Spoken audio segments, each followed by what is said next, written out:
ધાડના ગુનામાં છેલ્લા 25 વર્ષથી નાસ્તા ફરતા આરોપીની ધરપકડ કરતી ક્રાઇમ બ્રાન્ચ. ધાડના ગુનામાં 25 વર્ષથી ફરાર આરોપીની ધરપકડ. વર્ષ 1999માં સચિન પોલીસે ચોપડે નોંધાયો હતો ગુનો. જે ગુનામાં રામુ માલિયા ઉર્ફે હરિભરત ગૌડનું નામ ખુલ્યું હતું. આરોપી સચિન સ્લમ બોર્ડમાં રહેતો હતો. આરોપી બોબિન ભરવાનું કામ કરતો હતો. આરોપીના શાગિર્દ સાગર પોલે જે મિલમાંથી નોકરી છોડી હતી તે મિલના લૂંટનો પ્લાન ઘડ્યો હતો. મિલમાં દર મહિનાની 7 અને 12મી તારીખે પગાર થતો હોવાની લૂંટનું ષડયંત્ર રચ્યું. જ્યાં સુનિલ જયસ્વાલ, જીતેન્દ્ર પ્રસાદ ઉર્ફે પપ્પુસિંહ, અંજય બંગાલી, મોહમ્મદ નિઝામ, શંકર મહાપાત્ર સહિત અન્ય 2 ઈસમોએ મળી મિલમાં હથિયારો સાથે ધાડ પાડી હતી.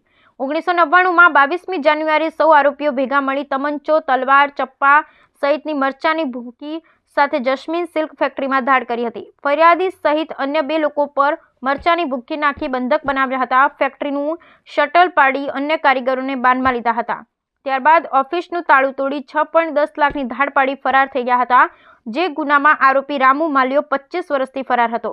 જે આરોપી ઓળખ છુપાવવા તેલંગાણાના છત્તીસગઢ, મહારાષ્ટ્ર રાજ્યમાં મજૂરી કામ કરતો હતો.